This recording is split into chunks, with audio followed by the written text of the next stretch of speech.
Bon, c'est confirmé, hein. Les gars ne se cachent plus. Les gars font ça maintenant en colo-colo, visage découvert. C'est nous, on est là, face à face. Regardez l'information qu'elle a. Des Français ont proposé des armes ukrainiennes aux opposants maliens. Bon, ici, ils ont utilisé le terme opposant malien. C'est quelle opposition? C'est une opposition politique ou bien c'est quel genre d'opposition? Ou bien les gens considèrent les terreaux qui sont au Mali là comme des opposants maliens. Parce qu'ils ne comprennent pas. Ils ne comprennent pas pourquoi est-ce qu'ils vont proposer des armes ukrainiennes aux opposants maliens. Il ne faut pas utiliser aux opposants maliens parce que c'est comme si on est toujours dans la politique. Non, utilisez plutôt aux terreaux qui sont situés sur le territoire malien. Là, au moins, ça, c'est juste. Ce n'est pas une invention. Moi, monsieur, allez faire des recherches sur eux-mêmes, les médias. Ça traîne là-bas. Vous pouvez aller voir. Ils disent qu'ils sont des babouses. Que ce soit des babouses ou pas. Que ce soit des agents secrets ou bien des agents qui ne sont pas officiels dans l'armée régulière. Mon cher, de toutes les façons, ils commettent des actes qui ne sont pas corrects. Et ils font ça dans l'intérêt de qui? Dans l'intérêt de qui ils font? C'est dans l'intérêt de leur pays. Voilà, parce que si eux, ils veulent donner des armes aux terreaux maliens, c'est que c'est dans l'intérêt de leur pays qu'ils le font. C'est pas dans eux-mêmes leur propre intérêt. Voilà, c'est clair et c'est net. Parce qu'actuellement, qui veut voir le Mali ou bien les pays de l'AES sombrer dans le chaos? On les connaît tous. Voilà, donc, utilisez des thèmes tels qu'ils sont. Ne jouez pas au chat et à la souris aux opposants maliens. Qui est opposant malien? Est-ce que quand on est opposant dans un pays là, on s'oppose avec des armes? Ou bien, on s'oppose avec des armes, on s'oppose avec des idéologies. Voilà, actuellement au Mali, ceux qui s'opposent avec des armes sont les terreaux. C'est pas quelqu'un d'autre. Voilà, c'est ceux qui se font appeler, je sais pas, Zawad, ou bien je sais pas quoi, Jnim, ou bien quoi. C'est ceux-là qui sont opposés à l'État malien actuellement. Donc, utilisez les thèmes, les gars. Qu'est-ce qu'il y a? Ou bien vous voulez embrouiller l'esprit des gens. En tout cas, les autorités maliennes et les Maliens, même dans leur entièreté, sont prévenus. Voilà, les gars ne se cachent plus. Maintenant, là, ils disent ça colo-colo. Maintenant, c'est à vous de savoir marcher. C'est à vous de savoir sur quoi vous allez marcher. C'est tout. C'est à vous de savoir comment est-ce que vous allez calculer votre défense, votre sécurité. C'est simple. Au moins, vous êtes prévenus. Force au peuple malien. Merci. On est ensemble. Ce qui se passe au Mali, au Niger et au Burkina devrait alerter l'ensemble des pays côtiers, du golfe de Guinée jusqu'à l'Afrique centrale. C'est la 6e fois en 3 ans que je parle de ça. Le Sahel est un corridor de vulnérabilité reliant la Méditerranée à l'Atlantique. Les groupes armés ne recherchent plus uniquement le chaos. Ils visent le contrôle de territoire, des ressources et à terme, un accès aux zones côtières pour sécuriser leurs flux logistiques et leur capacité d'action. Leur objectif est de s'implanter progressivement vers le sud afin de transformer le Sahel en base arrière durable. C'est pourquoi l'AES est présenté comme un rempart, un mur, un bouclier. Négocier avec les terreaux, pour ceux qui le font encore, est une erreur stratégique fatale qui aura des conséquences tôt ou tard. Et je dirais même que c'est la pire option à long terme. Le JNIM n'est pas un partenaire négociable. C'est une franchise d'Al-Qaïda en expansion en Afrique. Les négociations passées, les trêves locales, les pactes ethniques, les blocus levés contre concessions servent le même intérêt. Gagner du temps, consolider leurs sanctuaires ruraux, légitimer leur gouvernance parallèle et préparer la phase finale. Le JNIM ne se contente plus d'être un groupe armé terreau. Il construit une gouvernance parallèle et prépare potentiellement une prise de pouvoir ou un partage de celui-ci dans des zones entières du Sahel. C'est exactement le modèle taliban ou HTS en Syrie qu'on veut imposer en Afrique. Passer de l'insurrection à l'état parallèle, puis à l'état réel. Créer un état islamique régional ou plusieurs émirats qui contrôlent territoire, revenus et protection vers la côte atlantique. Une fois ancrés, ils dealeront avec qui veut, les États, les entreprises, les autres groupes terreau, tout en poursuivant l'expansion idéologique en Afrique. Si l'AES parvient à repousser les groupes terreau sur son territoire, cela ne signifiera pas leur disparition. On pourrait plutôt observer un déplacement et une intensification de leur pression sur les pays voisins, parce que ces terreau restent mobiles, adaptables, avec des logiques de repli et de reconquête. Si l'espace de l'AES devient trop coûteux pour eux, mais il pourrait se replier davantage vers le sud et vers l'ouest. Les pays côtiers risqueraient de faire face à des attaques plus fréquentes, des enlèvements et des perturbations économiques locales. L'idée que les pays côtiers seraient à l'abri de la dynamique sécuritaire du Sahel tant que l'AES est attaquée est trompeuse. Une absence de coordination, une coopération limitée avec l'AES pourrait au contraire transformer vos pays en nouvelles zones de pression principale. Et je le dis, seule une coopération pragmatique et cohérente au-delà des blocs permettrait de contenir durablement cette menace. Une coopération sincère. Le Niger, le Burkina Faso et le Mali, vous savez pourquoi il y a toujours les perturbations du terrorisme? C'est parce que la France veut à tout prix chasser ses dirigeants et les remplacer par des moutons. Mais cela ne va jamais arriver. Ça n'arrivera plus. Vous l'avez fait avec Thomas Sankara, il est parti parce qu'il était seul.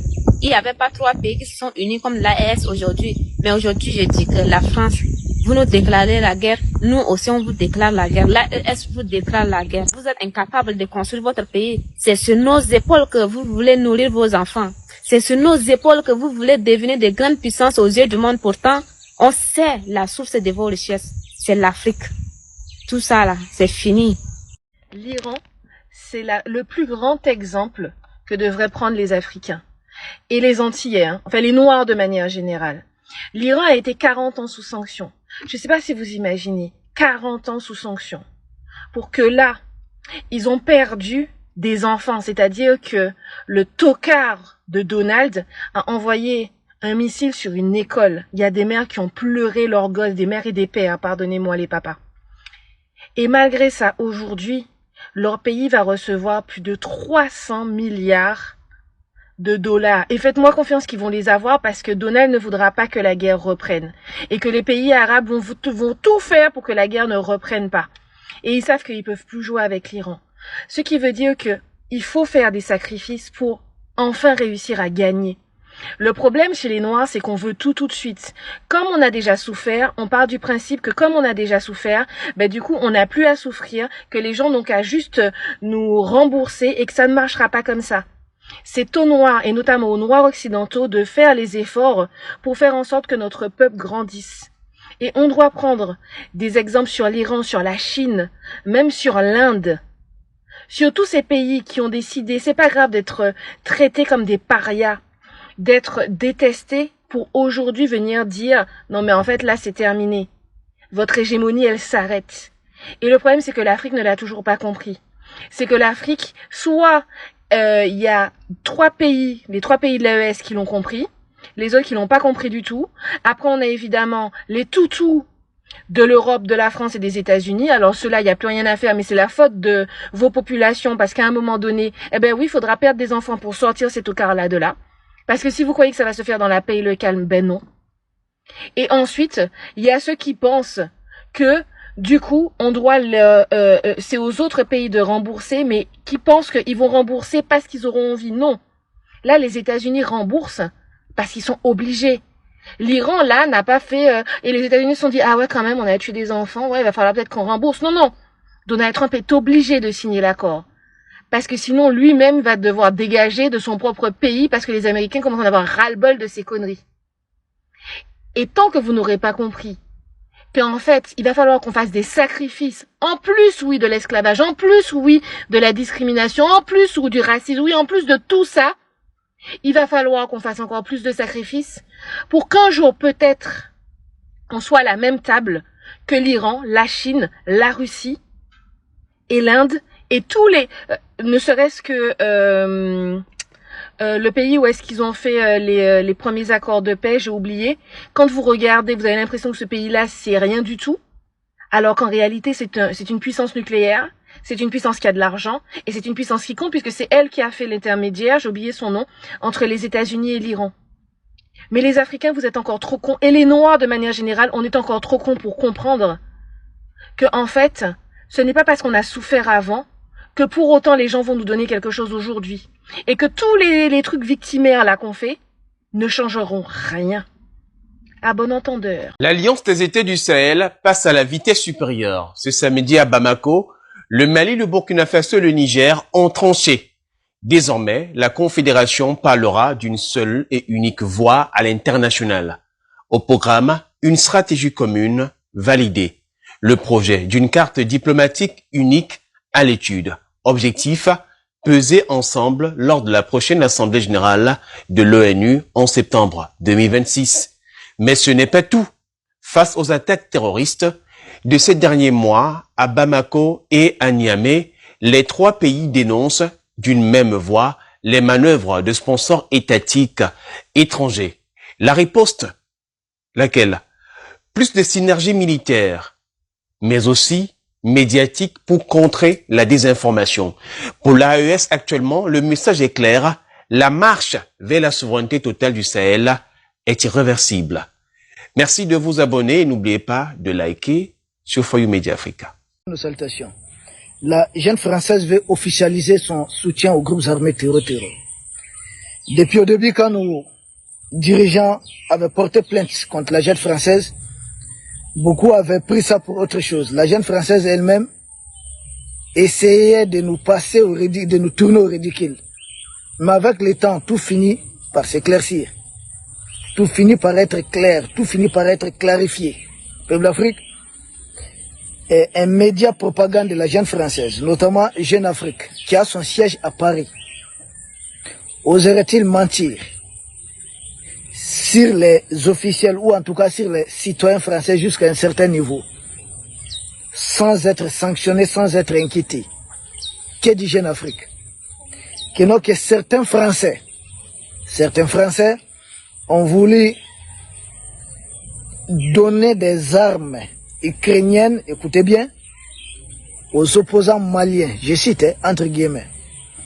D'abord, quand nous regardons la faisabilité de ce qui est avancé, vous voyez que techniquement et politiquement, c'est pas possible.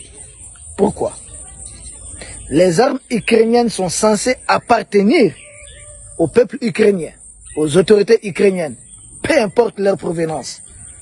Il doit y avoir des institutions en place là-bas pour gérer les stocks d'armes. Surtout que Zelensky même demande souvent des armes à ses partenaires.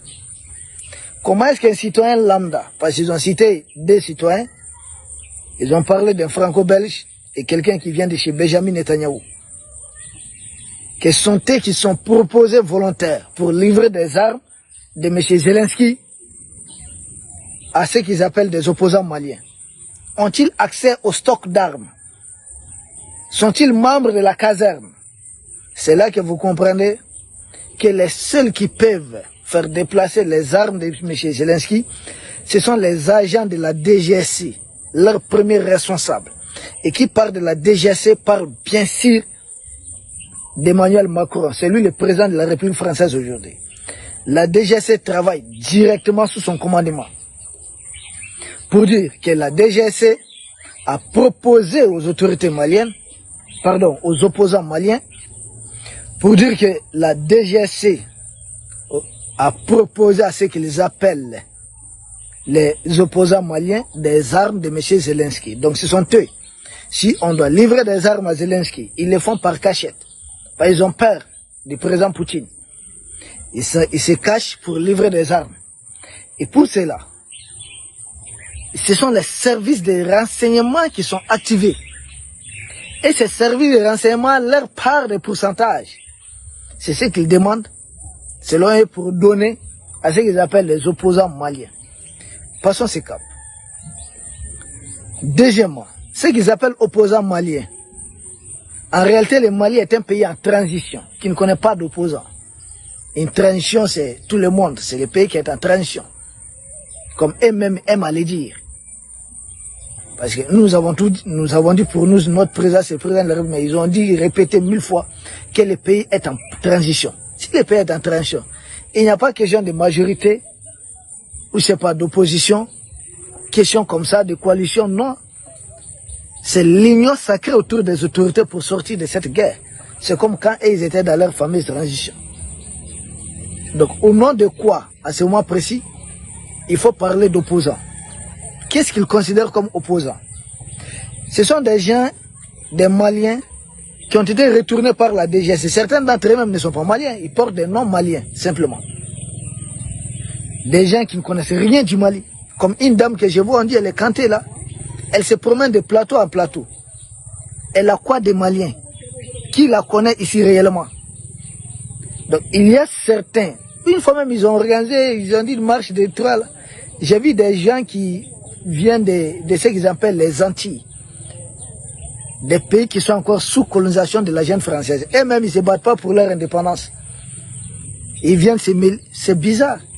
Nous saluons tous ces Africains, ou tous ces subsahariens, en tout cas toutes ces personnes d'origine africaine qui se trouvent en Guadeloupe, Guyane, Martinique, l'île de Réunion, Mayotte, qui soutiennent à Kanaki, qui soutiennent le combat de libération des peuples d'Afrique. Et au moins ils reconnaissent que nous avons... Mais certains d'entre eux, la jeune française a pu manipuler quelques personnes, ça ne dépasse même pas 10 personnes. Sinon la grande majorité soutient notre combat. Donc ce qu'ils appellent opposants, c'est des gens en réalité que la DGC est parvenue à retourner, recruter d'anciens cadres de ces pays, anciens citoyens, simples citoyens lambda, et ensuite certains portant peut-être un nom malien qui ont été recrutés, retournés pour les intérêts de la jeune française. Ce sont ces gens qu'ils appellent des opposants. Ils disent les avoir proposé des armes. Et que certains d'entre eux disent non, même si on ne veut pas de notre pays, mais soutenir les terroristes. En fait, c'est faux, quoi. C'est de la manipulation. Non seulement les Mali n'ont pas d'opposants, non seulement eux, ils ne sont pas ukrainiens, ils ne sont pas chefs d'état-major ou patrons des services de renseignement ukrainiens. C'est la jeune française qui organise tout ça. Mais ceux qu'ils appellent les pseudo-opposants sont en réalité des gens qui travaillent main dans la main avec les terroristes. Beaucoup d'entre eux travaillent déjà avec les terroristes. D'ailleurs, peut-être demain on aura l'occasion d'en parler. Nos autorités ont publié des notes sanctionnant financièrement certains d'entre eux pour soutien accru au terrorisme. Ce sont les mêmes personnes, pas plus, pas moins. C'est des gens qui sont déjà embourbés, qui sont déjà avec les terroristes. Mais malgré cela, ça ne fonctionne pas. L'opération coordonnée du 25 avril, on ne le souhaite pas, si ça avait abouti. Vous allez voir les va-et-vient de ces gens-là à bord d'avion. Ah, on est venu, on a lutté. En réalité, c'est des gens que la jeune française veut imposer à la tête. Vous vous souvenez du fils du Shah de l'Iran, là, qui a même soutenu les bombardements contre les populations civiles iraniennes, qui soutient toutes les actions d'agression contre la République d'Iran. Tout simplement parce que lui, il veut être au pouvoir. Il dit que son père a dirigé l'Iran, lui aussi doit diriger. Lui, c'est moins que lui, question de démocratie, c'est son dernier souci. Où se trouve-t-il? Qui le loge? Où tient-il ses conférences? C'est la même chose. Ces impérialistes-là se moquent éperdument des questions de démocratie. Le vit déjà, que c'est un monarque à la tête de l'Iran. Il est plébiscité pareil. Et ce dernier, il regrette pourquoi Trump a mis fin à l'agression militaire, a mis fin au bain de sang contre les populations iraniennes. Il n'est pas content. Parce que lui, à présent, il n'a pas eu le pouvoir. C'est des gens comme ça qu'ils ont recrutés de gauche à droite, qu'ils appellent opposants, des traîtres à la nation, des traîtres à la patrie. Et ça fait longtemps que ces traîtres-là travaillent, soutiennent les actions des groupes terroristes. Nous les voyons sur les réseaux sociaux. C'est pas quelque chose qui date d'aujourd'hui ou bien... Non, non, non. Nous les voyons sur les réseaux sociaux. Ils sont déjà dans l'action. Mais est-ce ça apporte les résultats escomptés? Non, bref. Cela n'apporte rien comme résultat. Au contraire, il y a une fixation sur ces traîtres. Parce que de plus en plus les gens en parlent. Tels les traîtres. Parce que plus les singes montent à l'arbre, j'ai l'habitude de le dire, plus on voit son... Vous comprenez, non? Plus la chose commence à s'installer dans la durée. Plus on découvre jusqu'à quel niveau ces traites-là sont complices de se compromettre, sont capables de se compromettre. Ils se sont tellement compromis. Depuis le début, ils faisaient passer comme ils n'avaient rien à voir avec la jeune française. Et maintenant, la jeune française est en train d'officialiser petit à petit. Ça me fait penser, ils ont les mêmes logiciels. Vous vous souvenez de ce qu'on appelait le débarquement de la baie de cochon au Cuba, où l'oncle Sam, à l'époque les États-Unis, avec le président Kennedy, avait selon eux rassembler tous les opposants cubains. Ils avaient organisé ce débarquement qui a été un fiasco total. Les avions étaient peints en drapeau cubain, mais en réalité c'était les avions de l'oncle Sam. Tout le matériel c'était l'oncle Sam. C'est l'oncle Sam qui a organisé l'opération du début à la fin. Le débarquement de la baie de Cochon. Et la jeune française, fidèle à sa soumission à l'oncle Sam, veut répéter, veut copier les mêmes logiciels. N'oubliez pas, quand Donald Trump a levé Maduro, Macron, un bon vassal de l'oncle Sam, a voulu organiser la même opération, ce qui était le 25 avril, mais combinant avec l'ancien logiciel de la jeune française. Rébellion. C'est ce qu'ils ont tout en fait. C'est Patassé qui fait la rébellion, je ne sais pas c'est qui. C'est Michel Diotodia, c'est qui? C'est Hissène Habré, c'est Idriss Déby, c'est tel, des rébellions, Laurent Désiré Kabila. C'était l'oncle Sam derrière Laurent Désiré Kabila à travers les Kagame là. Donc c'est logiciel là, c'est qu'ils ont voulu répéter. Le 25 avril. Notre ministre de la Défense et deux sont tombés en martyr. Ils ont essayé d'encercler les camps militaires de Kati sans succès. Ils ont été repoussés, neutralisés. L'opération a été un échec, sinon demandez-leur, c'était quoi leur objectif? En essayant d'attaquer les camps jusqu'à par 4 endroits différents. Qu'est-ce qu'ils ont voulu? Et en envoyant 2 véhicules kamikazes au niveau du camp. C'était 3 véhicules kamikazes, 2 contre les camps, un là au domicile du ministre de la Défense. Peuple d'Afrique. La jeune française veut simplement officialiser que les traites qu'elle a eu à recruter doivent être des chefs terreaux. Ensuite, deuxièmement, la jeune française veut cacher son soutien à Al-Qaïda. Pour faire croire que non, dorénavant, c'est pas Al-Qaïda que la jeune française soutient, mais des opposants maliens en exil. Or, en réalité, c'est Al-Qaïda qui est sur le terrain. La jeune française a du mal à accepter les narratifs de son soutien à Al-Qaïda. Mais pourtant, c'est ça dans les faits. Les gens du Génim, allez vérifier sur Internet, vous allez voir, Génim est constitué d'Al-Qaïda au Maghreb islamique. Et la jeune française soutient les Génim. Aujourd'hui, ils ont du mal. Ces gens ont du mal à assumer pleinement ça. Vous voyez, les terroristes du Génim même doivent comprendre leur jeu qui sont utilisés. On ne souhaite pas, si jamais ils atteignent leur objectif quelque part en Afrique, la jeune française ne va pas hésiter à dire écoutez, c'est des terroristes, il faut les bombarder. La même chose qu'ils ont fait à Djoulani quand il arrivait. Trump dit maintenant ouvertement que c'est lui qui a mis Djoulani en place avec Erdogan et autres. C'est ce que Trump dit. Ce n'est caché de personne. Il a dit ça lors du sommet des G7. Or, Djoulani jurait ici que lui, il était dans une guerre religieuse. Vous voyez la manipulation? L'Afrique en conclusion. Premièrement, ils n'ont pas les moyens de transférer les armes des Ukrainiens comme ça. Donc c'est la DGC qui déjà est en train de faire l'opération. Mais ils ont voulu blanchir les gens d'Al-Qaïda et faire porter les chapeaux à ce qu'ils appellent les opposants maliens. Pourtant, ces fameux opposants travaillent déjà avec Génie, mais refusent aussi de s'assumer. On dit à Bruno Fuchs, qui est fou et qui s'en fout, on lui dit il y a eu une attaque terroriste contre le Mali le 25 avril 2026. Et bien sûr, la presse française, qui est habituée à mentir, dit que cette attaque était l'œuvre des djihadistes du JNIM et des rebelles Touaregs. Comme s'il y avait une différence entre les gens du JNIM et les Touaregs rebelles. Il faut toujours rétablir la vérité. Même les questions sont des questions fausses. Cette question-là est cousue de fausseté. Il n'y a pas de djihadistes ici en Afrique. Parce que nous ne sommes pas confrontés à une guerre religieuse. Les régions du Sahel qui sont attaquées par les terroristes sont des régions majoritairement peuplées de musulmans. Donc ce ne sont pas des musulmans qui nous attaquent ici. Ce sont des mercenaires de l'OTAN. Ce sont des mercenaires des puissances alliées de l'OTAN au Moyen-Orient, comme l'Arabie Saoudite, le Qatar, les Émirats Arabes Unis et consorts. Ce sont des mercenaires de la France qui attaquent l'Afrique. L'objectif, c'est de déstabiliser l'Afrique de telle façon que les pays africains se soumettent à l'appétit de matières premières, de ressources stratégiques qui caractérisent l'Occident envers l'Afrique.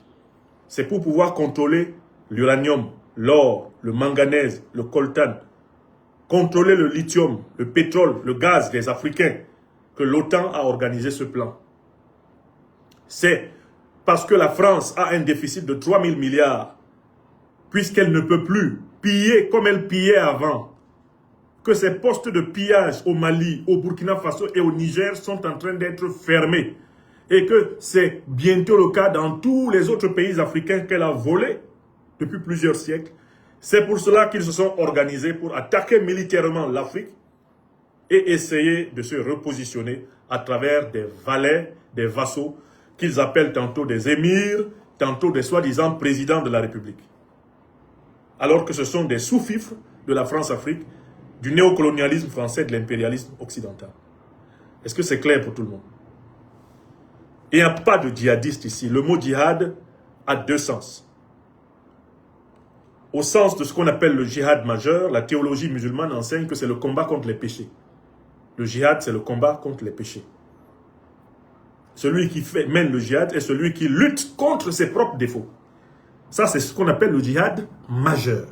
Il est purement spirituel. Maintenant, il y a ce qu'on appelle le djihad mineur.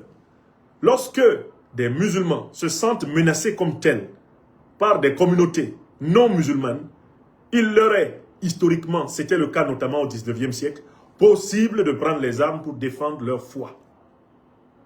Ça s'appelle le djihad mineur. Et au 20e siècle, il n'y a pas de djihad mineur en Afrique.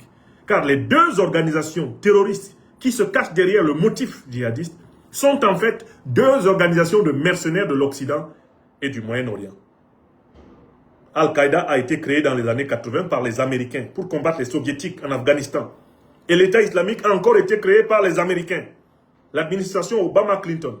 Et cela nous a été ouvertement révélé par l'actuel président américain Donald Trump. La vidéo est là, sur YouTube. Vous tapez Donald Trump, qui a créé l'État islamique?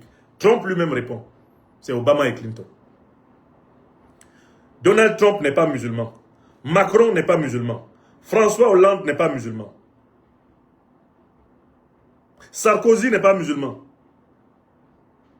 Les rois du Moyen-Orient qui sont derrière les terroristes ne sont pas des musulmans. Ils utilisent tout naturellement leur apparence musulmane pour assouvir les intérêts de leurs maîtres occidentaux. C'est un peu comme si un groupe de criminels se levait maintenant, ils disaient qu'ils sont la secte du Christ pur et absolu. Alors que l'objectif c'est de voler le diamant, l'objectif c'est de voler le coltan, c'est de voler le lithium. Et on se met à accuser le christianisme. N'importe quel groupe de bandits peut utiliser le nom du christianisme. D'ailleurs, ça a été le cas. Il y a eu des groupes terroristes qui ont utilisé le nom du christianisme à travers toute l'histoire. Alors qu'au bout du compte, ces gens-là, tout ce qu'ils voulaient, c'était voler. Ils violaient au passage des femmes qui apparemment leur plaisaient, ou du moins pour satisfaire leurs pulsions, eh bien, laissées en friche, et puis ils passaient. Et ils mettaient ça sur le dos du christianisme. Donc nous devons être extrêmement vigilants, que nous soyons musulmans ou non, pour ne pas succomber à ce narratif. Parce que si on doit dire que ce sont les musulmans qui attaquent l'Afrique, il s'ensuit qu'aucun Africain ne doit être musulman. Si on dit que ce sont des chrétiens qui attaquent l'Afrique, mais il s'ensuit que aucun Africain ne doit être chrétien. Ce sont des conséquences absurdes.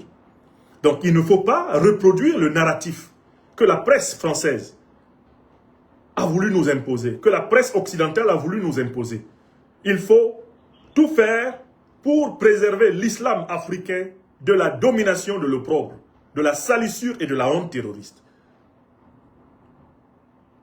Et c'est important, je le dis, par exemple, au service de communication de l'Africa Corps. L'Africa Corps qui publie, et qui est le détachement de l'armée russe, soutenant ici au Mali par exemple, et en Afrique de l'Ouest, eh bien la lutte antiterroriste africaine. N'utilisez pas le concept de djihad, s'il vous plaît, par respect pour les musulmans. Ne reproduisez pas les éléments de langage que Paris, Washington, Bruxelles ont dicté au monde pour parler de ce qui se passe en Afrique. Appelez-les terroristes, mercenaires, mercenaires de Paris, mercenaires de l'OTAN, mercenaires du Moyen-Orient. C'est ce qu'ils sont. Ne cédons pas à ce mensonge. Ne nous soumettons pas à ce mensonge.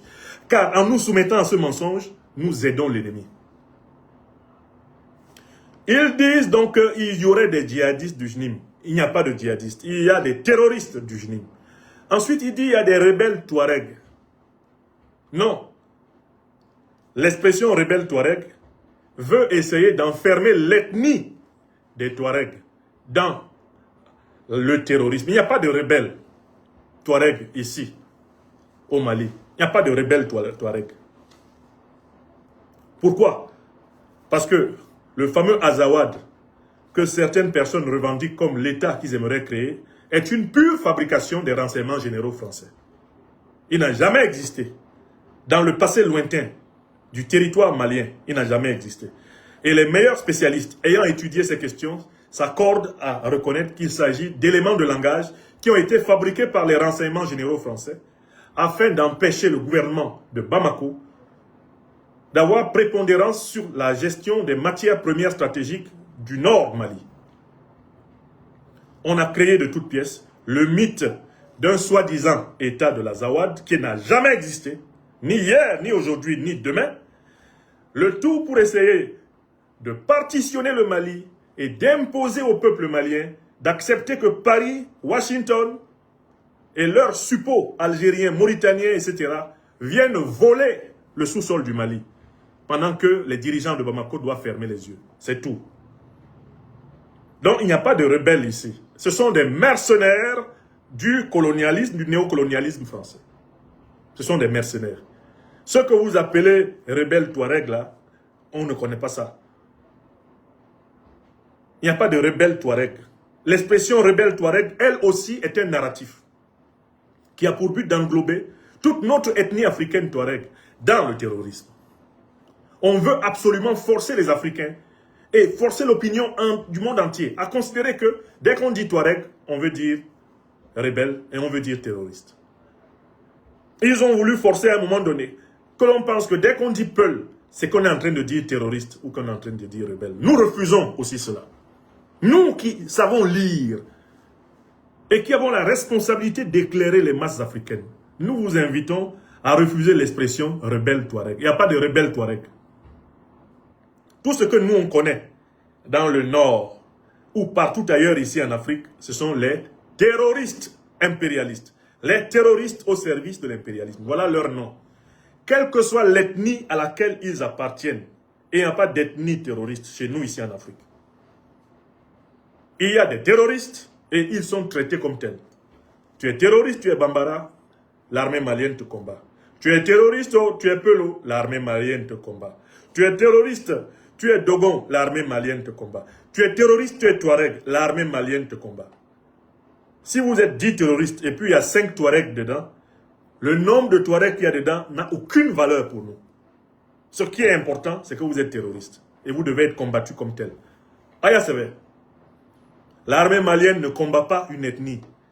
Les armées sahéliennes ne combattent pas les ethnies. Parce que les armées sahéliennes sont composées de toutes les ethnies du Sahel. Aucun militaire malien, Touareg, ne participerait au combat contre les terroristes s'il pensait sérieusement que ces combats ont pour but l'éradication de son propre groupe ethnique. Aucun militaire malien, Peul, ne participerait à la lutte contre le terrorisme s'il avait la moindre preuve que cette lutte contre le terrorisme a pour but d'éradiquer sa propre ethnie. Le peuple malien, les peuples sahéliens sont métissés, mélangés, enchevêtrés, condamnés à vivre ensemble. Nous ne céderons pas, nous ne succomberons pas à la fabrication artificielle d'une tentative de génocide Touareg ou Peul, car cette fabrication, elle fait partie des plans des renseignements généraux français. Elle fait partie des plans criminels des impérialistes. Mais les patriotes panafricains du Mali, du Burkina Faso, du Niger et de tout le continent ne tomberont jamais dans ce piège. Nous sommes tous Touareg, nous sommes tous Peul, nous sommes tous Bambara, nous sommes tous Bassa, nous sommes tous Bamileke, nous sommes tous Haoussa. Nous sommes tous Africains. Écrivez ça. Nous sommes tous Soraï, nous sommes tous Dogon, nous sommes tous Bambara. Et nous sommes tous opposés au terrorisme. Ceux qui sont pour le terrorisme, eh bien, nos forces armées les combattent. C'est tout. Toi qui décides de te mettre du côté du terrorisme, quand tu vas là-bas, tu ne vas pas là-bas avec ton ethnie. Tu vas avec ta tête. Et il n'y a pas d'ethnie terroriste. Donc quand quelqu'un meurt là, en train de faire du terrorisme, son ethnie n'intéresse personne de sérieux. Bruno Fuchs, il est fou ou bien il s'en fout? Ou bien c'est les deux. Il est fou et il s'en fout. C'est vraiment cela l'hypothèse la plus sûre. Alors donc, Bruno Fuchs donne la réponse suivante à cette question. Parce que là, j'étais en train de démontrer que la question est fausse. La question des journalistes français même, elle est remplie de fausseté. Ce sont des journalistes embedded, des journalistes corrompus par le narratif néocolonialiste. Et lui, il répond, citation, lui qui est le bras droit, l'un des bras droits du chef de la junte néocolonialiste et terroriste française Emmanuel Macron, Fuchs dit ceci, la junte malienne a quelques jours à vivre ou quelques semaines à vivre. Citation, hein, un député de l'Assemblée nationale française parlant d'un gouvernement d'un pays africain dit ceci, la junte malienne a quelques jours à vivre ou quelques semaines à vivre.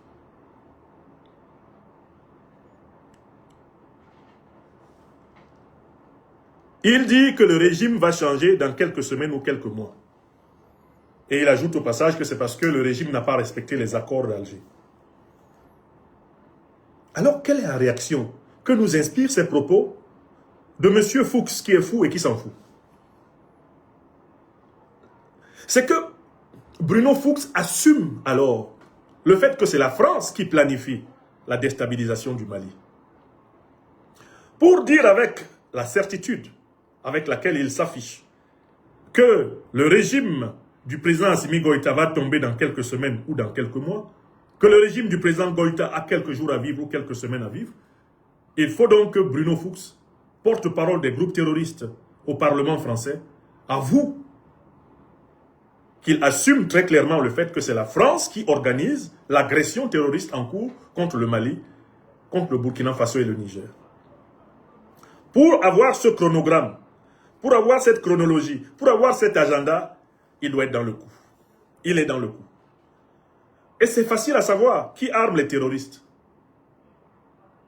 L'armée française. Qui finance le terrorisme? La France. Vous savez comment la France finance le terrorisme? Lisez l'article du 30 juillet 2014 qui a été publié dans France 24. Dans cet article, sur la base des révélations officielles américaines, de la déclassification de la documentation américaine, des journalistes français ont eu l'imprudence heureuse de reconnaître que la France est le premier banquier des djihadistes. On voulait parler des mercenaires terroristes au Sahel. Comment la France finance-t-elle les groupes terroristes? Par le paiement des rançons. Elle laisse opportunément ces terroristes prendre des gens en otage et sous couvert de libérer ces otages, elle en profite pour renflouer leurs caisses. Voilà un mécanisme avéré de financement direct du terrorisme par la France. Reconnu officiellement par France 24, vous notez la date, le 30 juillet 2014. Des journalistes de France 24 sont venus chez moi en Normandie. Ils ont été effondrés quand je leur ai sorti cette preuve. Ils ne s'y attendaient pas. Ils ne savaient pas que certains de leurs collègues, beaucoup moins lâches et corrompus qu'eux, avaient déjà eu le courage de dire quand même la vérité. Comme Robert Navarro et Georges Malbruno. Certains des journalistes de France 24 avaient déjà lâché le morceau. La France, premier banquier des djihadistes au Sahel. L'article est là. Si vous allez maintenant sur Google, vous tapez la France, premier banquier des djihadistes au Sahel, vous avez l'article qui s'affiche. Alors, si vous êtes dans les zones où France 24 est interdit, vous ne pourrez pas lire l'article, mais au moins, l'image de l'article s'affiche. Et on trouve cet article entièrement cité dans mon livre de 2025, L'impérial terrorisme. Une preuve incontestable. Qui donne les médias officiels pour que les terroristes s'y expriment et qui leur accorde des unes? C'est la France. Qui, désormais, met la voix des parlementaires au service de la défense des groupes terroristes, au service de leur politisation? C'est la France. La preuve, Bruno Fuchs, comme Christian Cambon, ce sont des terreaux parlementaires. Ou alors des terreaux députés, des terreaux sénateurs. Oui ou non? On peut donc dire que quand Bruno Fuchs dit que, citation, la junte malienne a quelques jours à vivre ou quelques semaines à vivre, il est en train de faire ce qu'on appelle une prophétie autoréalisatrice. C'est-à-dire que Fuchs parle des plans de Paris qu'il connaît bien. Il parle de ce qu'ils sont en train de faire. Lui, Macron, le chef de la junte néocolonialiste et terroriste française, et leurs acolytes, leurs mercenaires du JNIM et du FLA. C'est de ça qu'il parle. Bruno Fuchs, pour ainsi dire, parle de ce qu'il fait. Il révèle les plans de Paris. C'est parce qu'il est le député des terroristes qu'il peut savoir de manière très précise que les terroristes vont attaquer encore. Il est fier que ses amis, les terroristes, aient assassiné le ministre d'État, ministre de la Défense de la République du Mali, notre frère bien-aimé, le général d'armée Sadio Camara. Fuchs est fier de cela. Il est content qu'on ait assassiné le général Sadio Camara avec sa femme et ses enfants dans leur maison à Kati. Il est content qu'on ait assassiné les Maliennes et les Maliens qui étaient venus à la prière de 5 heures à la mosquée à côté de la maison du général. Il est très fier de cela. Fuchs en est fier. Il est fier de l'attaque de 7 villes maliennes par ses amis, les terroristes. Et il dit qu'ils vont recommencer. Donc, Bruno Fuchs s'assume comme un terreau-député, un député terroriste, comme le député des terroristes. C'est un terreau parlementaire. C'est un parlementaire terroriste. C'est ce qu'il est. Et tous ces gens-là, quand Macron va tomber, nous porterons plainte contre eux dans tous les tribunaux sur cette terre, à commencer par les tribunaux de France. Il ne va pas s'en sortir comme ça. Quand le chef de la junte néocolonialiste et terroriste française tombera, tous ceux qui ont été dans l'apologie du terrorisme contre l'Afrique, en France, ils iront au tribunal, y compris en France. Parce qu'en fait, comment il s'appelle François-Xavier Verschave a écrit un très grand livre intitulé « La France-Afrique, le plus long scandale de la République française ». Il a publié chez Stock dans les années 2000. Paix à son âme, François-Xavier Verschave, qui était le fondateur de l'ONG Survie. Mais en fait, les gens ne savent pas que le scandale le plus honteux, là ça va être le plus honteux scandale de la République française, c'est l'implication directe de la France dans le terrorisme en Afrique. Et ça va exploser véritablement en France quand Macron va perdre l'Élysée. Les premières perquisitions au palais de l'Élysée ont commencé. Ça a déjà commencé.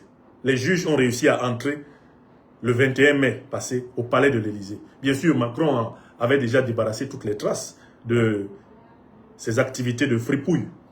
Mais cette affaire-là, toutes les affaires qu'il traîne vont le rattraper. Et Fuchs aura droit à un procès des victimes du terrorisme, pour apologie du terrorisme, dans la presse d'État française. Il dit, la junte malienne a quelques jours à vivre, ou quelques semaines à vivre. Donc il assume. Il assume l'assassinat d'un ministre d'État du Mali, d'un général de l'armée malienne. Il assume cela. Il assume l'assassinat de la femme et des enfants de cet homme. Il assume l'assassinat des innocents qui priaient à côté. Est-ce que vous imaginez cela, un député d'une soi-disant république, soi-disant État de droit et démocratique? Et cela est publié dans RFI. Cela est publié dans les médias d'État français.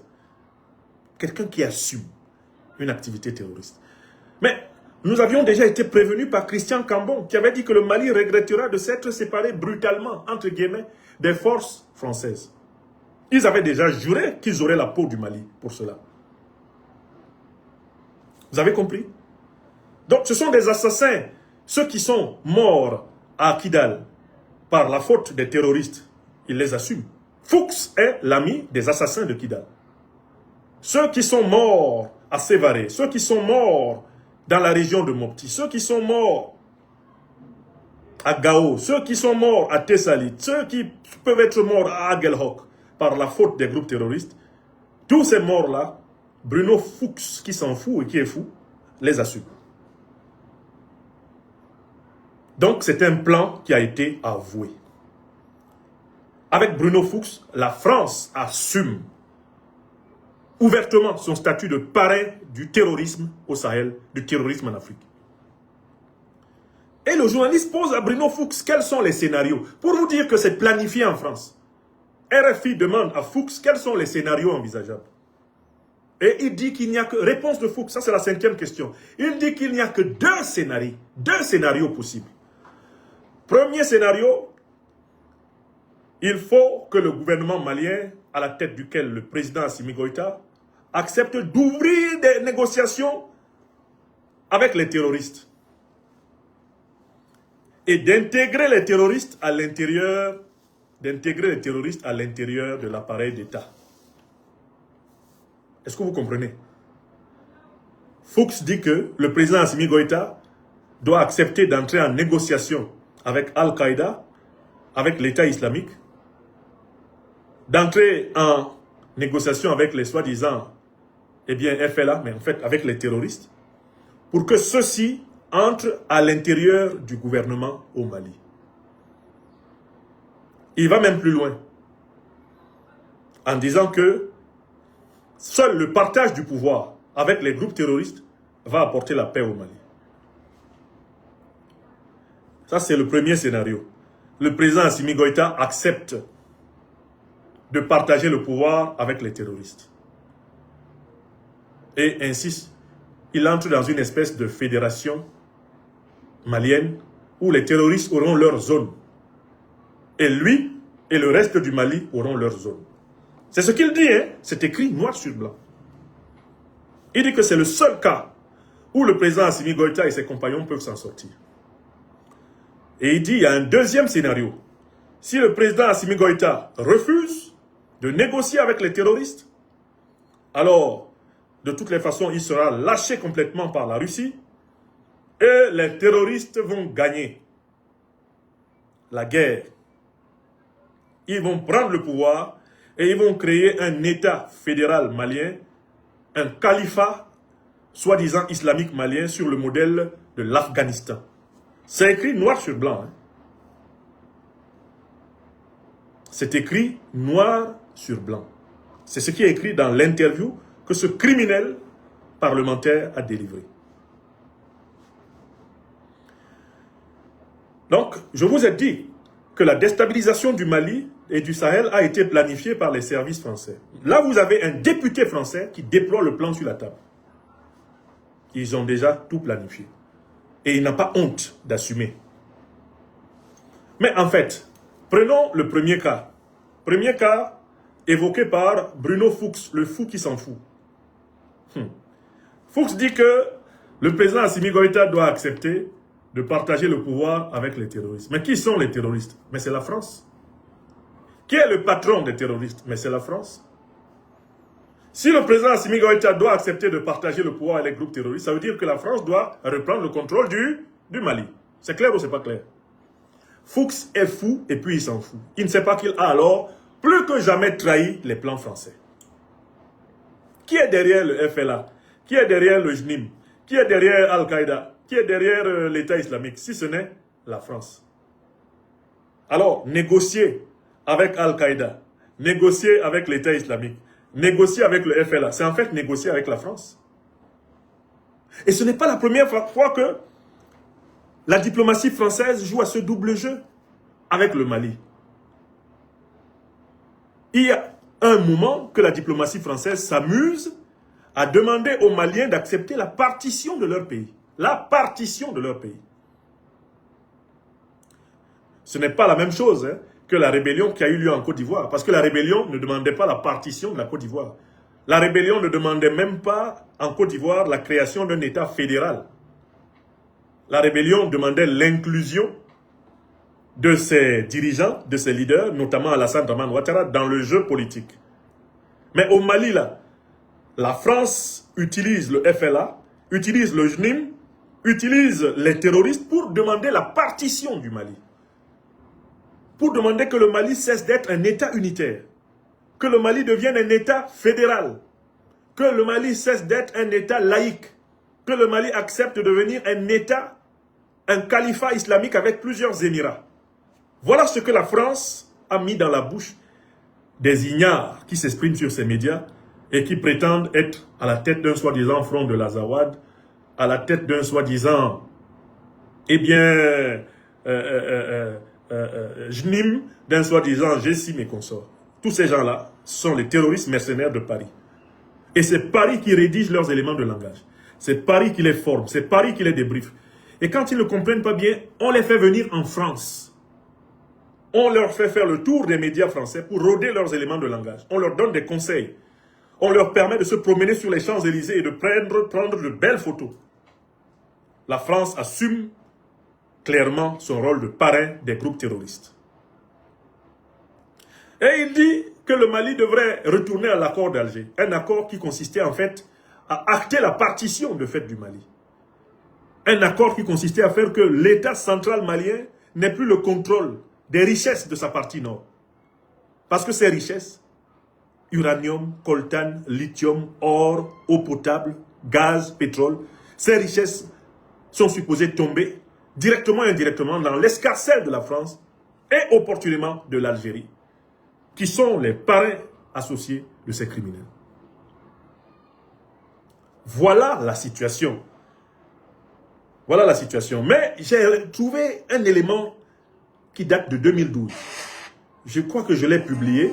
Un élément qui date de 2012, dans lequel Alain Juppé, alors ministre des Affaires étrangères de Nicolas Sarkozy, Alain Juppé, alors ministre des Affaires étrangères de Nicolas Sarkozy, affichait déjà cette volonté française de partitionner le Mali, de changer la forme de l'État malien, d'imposer une espèce de fédéralisme à la manière afghane. On peut déjà voir dans la réponse qu'Alain Juppé donne à un journaliste de la presse française à cette occasion, on peut déjà voir en effet les plans français qu'on connaît aujourd'hui. Les plans de partition. Je vous retrouverai, on trouve cela sur la page du journaliste Sékou Tangara, que je salue. Sékou Tangara qui fait un excellent travail sur sa page Facebook. On trouve, eh bien, cette intervention. Avec un peu de chance, Sékou Tangara, je vais chercher Sékou Tangara. Sékou Tangara est celui qui avait, je pense, mené cette interview.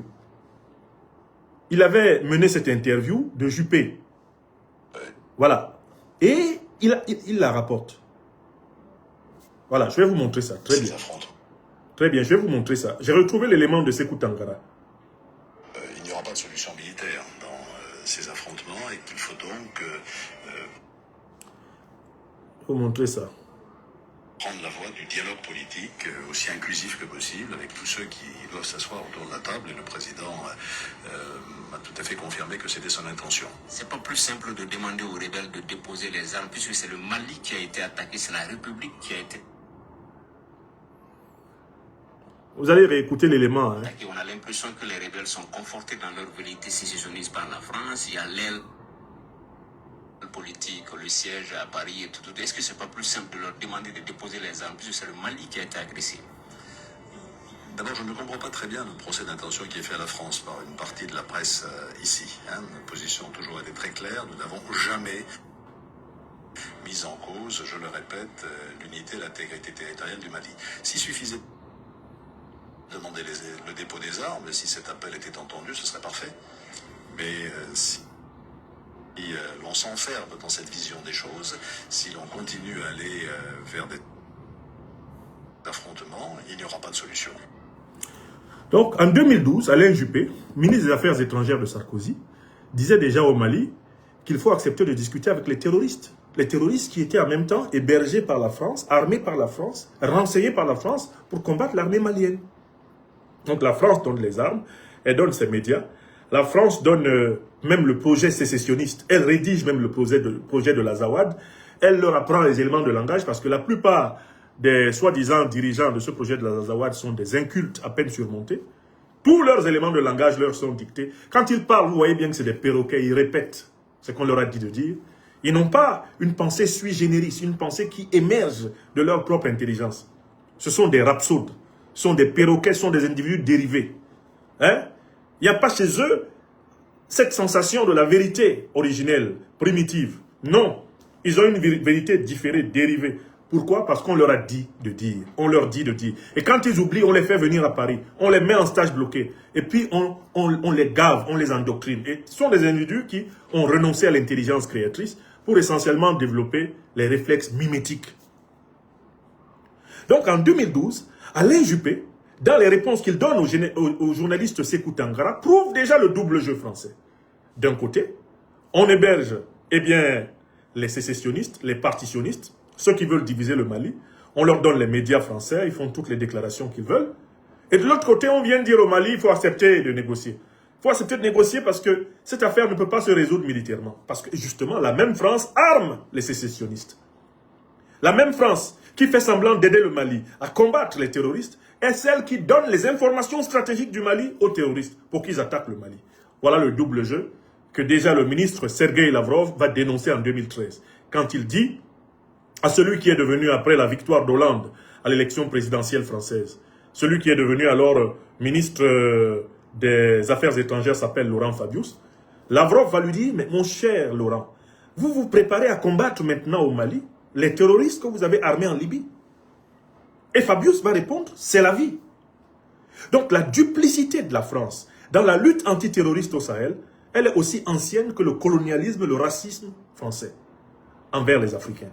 C'est la même duplicité. C'est le même diviser pour mieux régner. C'est la même ruse.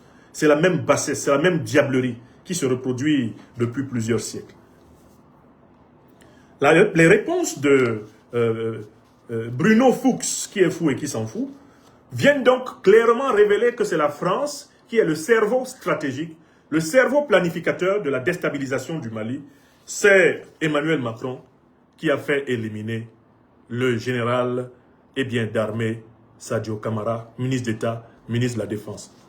Voilà pourquoi cette fois-ci, Paris n'a pas eu le courage de condamner les attaques terroristes contre le Mali.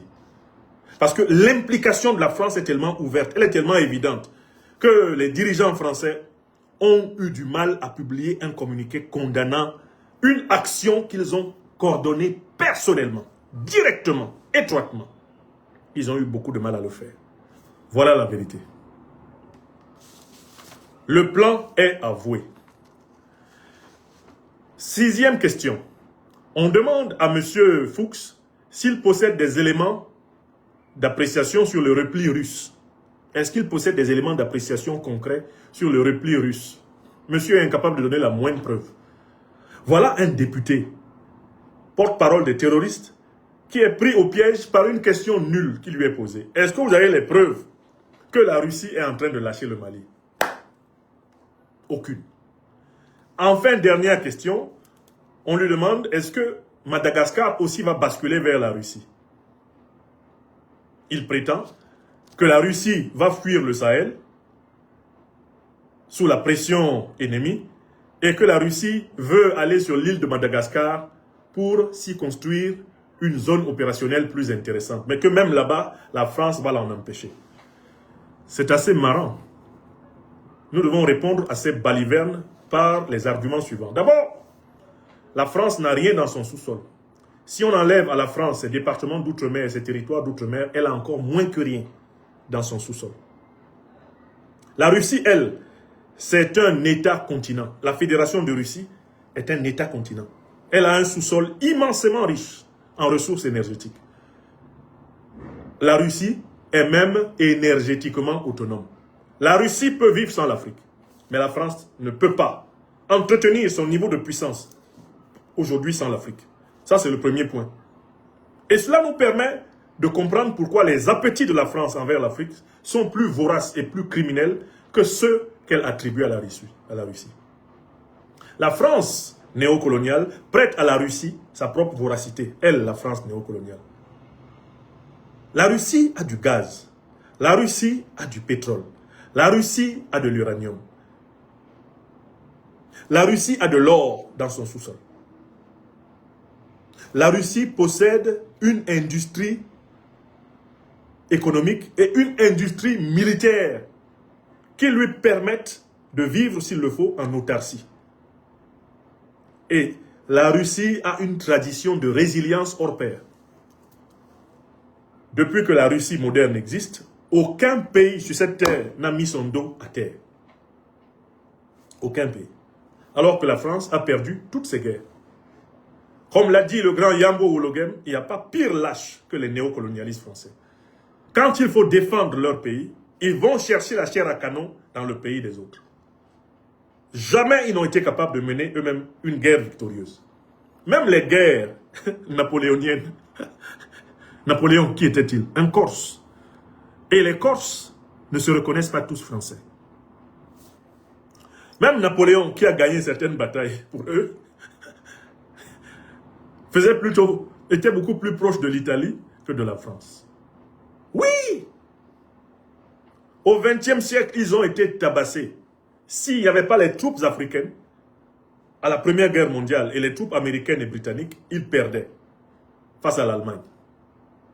S'il n'y avait pas eu les troupes africaines, les troupes russes, les troupes anglo-américaines, à la Seconde Guerre mondiale, la France n'existerait plus. Sardou l'a mis dans une chanson, oubliant que c'est l'Afrique qui a servi de chair à canon à la France. Si les Ricains n'étaient pas là, nous serions tous en Germanie, à parler de je ne sais quoi. Ah là là là là là là là. Vous connaissez cette chanson de Michel Sardou? Il a oublié de dire, si les Africains n'étaient pas là, la France serait en Germanie, on parlerait tous allemand, et on ne saurait plus qui on était. Si les Popov n'étaient pas là, il n'y aurait plus jamais de France, car Hitler les aurait écrasés et les aurait à jamais soumis. Il faut que Sardou, je crois qu'il est vivant, il faut qu'il réécrive sa chanson en respectant les enseignements de l'histoire. Et je recommande à Michel Sardou de s'intéresser au travail qui a été fait par Francis Cabrel dans la chanson « C'est eux qui ont fait ». Cabrel est beaucoup plus honnête quand il raconte l'histoire des peuples qui ont souffert pour que l'Occident politique existe. Non, je ne vois pas dans quel rêve Bruno Fuchs se lève pour comparer la puissance française et la puissance russe. Il n'y a aucune commune mesure. Ni économique, ni militaire, ni géographique, ni énergétique, ni géopolitique, ni géostratégique. Comme on le sait tous, l'Ukraine est un cheval de Troie de l'OTAN pour combattre la Russie. Mais le président Vladimir Poutine a expliqué plusieurs fois pourquoi il ne raye pas l'Ukraine de la carte. Il ne raye pas l'Ukraine de la carte parce qu'il ne confond pas le gouvernement ukro-nazi de Kiev avec le peuple ukrainien, qui est un peuple slave intimement cousin du peuple russe. La Russie ne déploie pas contre l'Ukraine sa capacité de destruction totale. Les Ukrainiens nazifiés et esclavagisés par l'Occident ont cru que la retenue dont fait preuve la Russie envers eux était une faiblesse. Vous savez ce qui s'est passé ces 3 derniers jours. Il n'y a plus un seul d'entre eux qui puisse se promener à Kiev sans craindre de s'envoler en fumée. La Russie a sorti ses Oreshnik et Zelensky s'est caché sous terre. Lui qui a envoyé des dizaines, des centaines de drones sur la Russie, allant même jusqu'à frapper des bâtiments à Moscou, et notamment à frapper un dortoir où des élèves dormaient, des élèves de collège. La Russie a essayé de lui donner, ces 3 derniers jours, une réponse à la taille de son terrorisme en Afrique. La Russie n'a pas utilisé jusqu'ici sa puissance dévastatrice totale contre l'Ukraine. Sinon, il n'y aurait plus de capitale ukrainienne. La Russie dispose de munitions qui peuvent faire disparaître une capitale comme Kiev ou comme Paris. Donc, je ne sais pas de quoi parle Bruno Fuchs.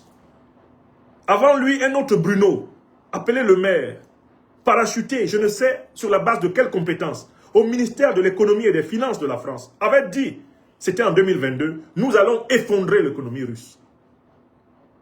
Bruno Le Maire, le romancier des parties annales, le spécialiste de l'anus. Je ne vous dis pas n'importe quoi. Hein. Il a écrit tout un roman pour décrire son plaisir énorme de la sexualité anale. Voilà les gens qui sont supposés éduquer le peuple français. Bruno Le Maire a dit qu'il allait effondrer l'économie russe. Au moment où il partait du ministère de l'économie et des finances, c'est l'économie française qui était effondrée. Ce qui me rappelle l'anecdote qu'un député ghanéen racontait à propos d'un grand joueur, un faux grand joueur de Manchester United appelé Maguire. Le député ghanéen, là, dans une vidéo qui est très virale, raconte l'épisode de Maguire sur au Parlement. Histoire de décrire que Nana Akufo-Addo est une espèce de Maguire. Il dit que when Maguire arrived in Manchester United, everybody was believing that they will be winning all the matches because Maguire was supported. Everybody was absolutely sure that this was the most wonderful player. Quand Maguire est arrivé à Manchester, tout le monde disait seulement, voici donc le plus grand de tous les joueurs. But when Maguire began playing, he scored more goals in his own part, in his own side, than any other opponent. Quand Maguire a donc commencé à jouer, le nombre de buts qu'il a marqué contre son camp, même les attaquants adverses étaient dépassés.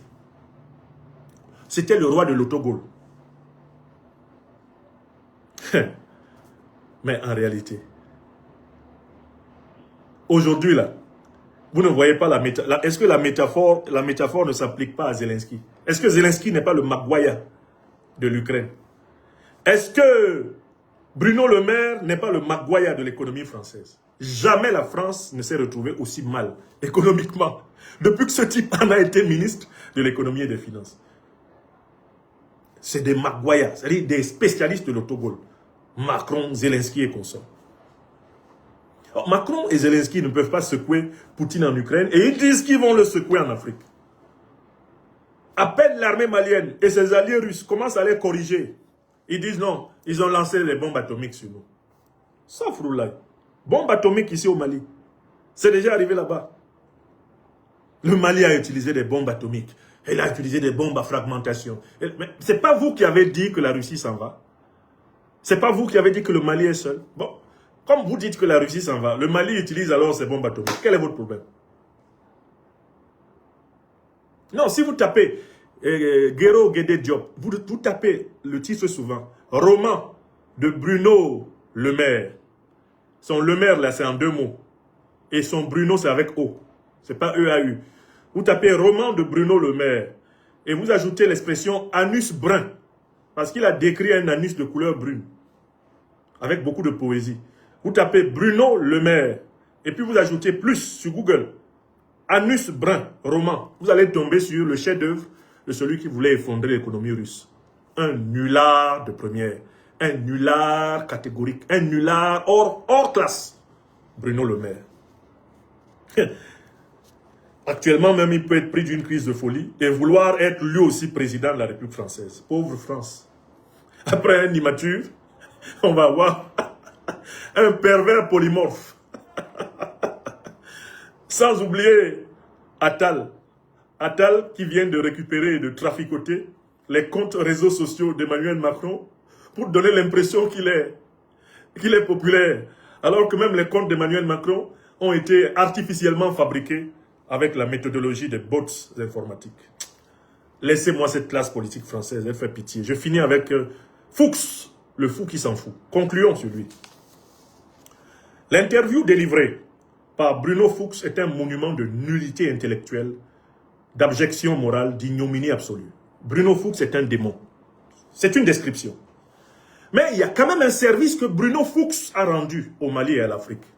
C'est que dans cette interview, il a assumé et il a dévoilé les plans de la France contre l'Afrique. Paradoxalement, à ce diablotin, à ce démon, à cet homme méchant, abject, à cet ignoble terreau-député, nous pouvons dire quand même merci. Merci d'avoir dit aux Maliens, dont certains peut-être commençaient à douter, que c'est la France qui attaque le Mali. Merci d'avoir dit aux Sahéliens que c'est la France qui organise les groupes terroristes contre eux. Merci d'avoir dit au monde entier que la France compte sur le FLA, sur le JNIM, sur Al-Qaïda et l'État islamique pour recontrôler les matières premières africaines. C'est un service lumineux pour la mobilisation et la sensibilisation des Africains.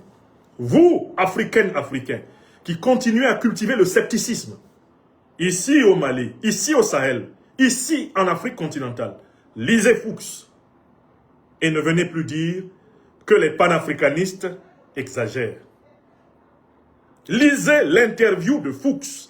Et si vous ne l'avez pas, demandez-la moi, je vais vous la donner. Allez la lire et ne venez plus jamais nous dire que les panafricanistes exagèrent quand ils disent, comme moi, qu'Emmanuel Macron est bel et bien le chef de la junte néocolonialiste et terroriste française. C'est une description, c'est ce qu'il est. Fuchs a accompagné étroitement Macron à Nairobi. C'est l'un de ses proches conseillers. Il a été intimement associé au soi-disant sommet Africa Forward. Il est le président de la commission parlementaire des affaires étrangères au Parlement français. C'est une voix officielle qui a parlé. Dirigeants africains, vous des pays qui ne sont pas en première ligne de la lutte antiterroriste et qui pensez que cela n'arrive qu'au Mali, sachez que ce qu'on est en train de faire contre le Mali, on le fera contre vous. Que vous soyez pro-français ou pro-colonialiste français ou anti-colonialiste français, vous serez attaqués. Car le projet de Paris et de l'OTAN, c'est de dépecer l'Afrique pour pouvoir s'assurer des réserves stratégiques de matières premières pour le siècle actuel et à venir. C'est ce plan qui est assumé. Et l'avantage, eh bien, de personnages grossiers et imprudents comme Fuchs, c'est que leur confidence ne tombe plus dans les oreilles des sourds. Alors, nous sommes au Mali, nous sommes le peuple malien, nous sommes le peuple africain du Mali. Fuchs dit qu'il va renverser la révolution malienne. Nous, les panafricanistes révolutionnaires, notre rôle c'est d'aider le Mali, d'aider notre continent à vaincre Fuchs, d'aider le Burkina Faso, d'aider le Niger à vaincre Fuchs, d'être au cœur de toutes les batailles pour vaincre le néocolonialisme, l'impérialisme et le terrorisme, leurs alliés. Fuchs vient ouvertement au nom de la France de déclarer la guerre. La guerre qu'il mène depuis longtemps contre le Mali, maintenant il a ouvertement déclaré. Dans cet article de RFI, c'est une déclaration de guerre dévoilée. Je dis pas, elle n'est pas à peine voilée. C'est une déclaration de guerre dévoilée de l'actuel gouvernement français contre le Mali. Car vous ne pouvez pas imaginer qu'un député d'un pays africain aille sur les médias d'État africains pour imaginer des scénarios permettant de faire tomber Emmanuel Macron. Même le Emmanuel Macron là, que nous détestons pour de bonnes raisons.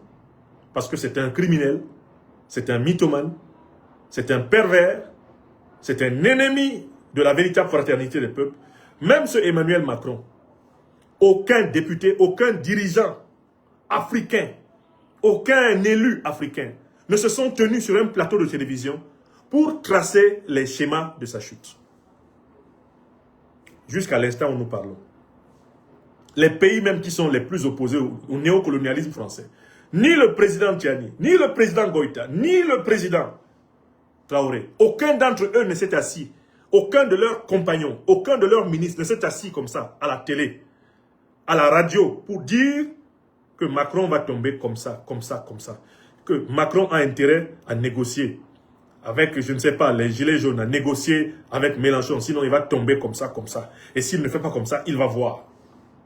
Jusqu'ici, même chez les pays où l'adversité contre le néocolonialisme français est la plus élevée, il n'y a pas eu la prétention d'assumer des fonctions directes dans la déstabilisation de la République française. Mais là, en face, on a une volonté unilatérale de nuire. Je salue le député, l'honorable Fousseynou Ouattara, le docteur Fousseynou Ouattara, mon cher aîné. Soit salué pour la qualité de l'analyse. J'appelle nos autorités dans tous les pays africains à assumer clairement une dénonciation de cette ingérence flagrante de Paris dans les affaires africaines et de se préparer à ne pas être surpris. Ici au Mali, on sait à qui on a affaire. Ici au Sahel, On sait à qui on a affaire. Il y a des pays qui entourent l'Alliance des États du Sahel qui continuent à faire comme s'ils ne savaient pas à qui ils ont affaire parce qu'ils sont dans ce que le président Laurent Gbagbo a appelé le syndrome du village A, du village B, du village C. Quand on attaque le village A, ils disent « Ah, c'est pas encore arrivé chez nous ici. Hein? Ça ne me concerne pas. » Ça va arriver. Tous ceux qui croient que ce que Macron est en train de fomenter contre le Mali ne concerne que le Mali se foutent le doigt dans l'œil jusqu'à l'épaule. Mais le peuple malien, toujours au combat, toujours résilient, est appelé une fois de plus ici à relever le niveau de conscience, à ne pas se laisser distraire par les querelles internes qui sont opportunément attisées afin de frapper le Mali et de le diviser. Non content de voler au Mali son accès à l'océan Atlantique, accès auquel il avait droit en raison de l'histoire. Le Mali, l'empire du Mali a toujours été un empire atlantique. Une bonne partie de la Mauritanie et du Sénégal actuel était intégrée dans cet empire. Ce pays n'a jamais été enclavé dans les grands moments de son histoire. C'était un pays atlantique. Et c'est la France, voulant faire du Mali son réservoir naturel de matières premières à voler ad vitam aeternam. C'est la France qui a privé le Mali de l'accès à l'océan Atlantique. C'est elle qui a tracé au cordeau et à la règle ses frontières abjectes pour enclaver ce grand pays et pouvoir le dominer. Mais tout cela est fini, va finir. Parce que la génération incarnée par le président Assimi Goïta, c'est une génération. C'est un esprit. Elle est habitée par les plus nobles aspirations du peuple africain. Elle est condamnée à vaincre ou périr. Que Dieu nous préserve de renoncer à cela même qui nous donne la dignité, cela même qui nous donne la fierté d'être des hommes sur la terre. Défendre nos droits, défendre ce qui nous revient. Refuser de nous soumettre à l'injustice. C'est une condition pour que nous vivions bien. Et le Mali, sous le président Assimi Goïta, le Mali marche kaha, mais courageusement et fermement dans ce chemin qui est le seul chemin qui vaille la peine d'être suivi. Je vous remercie.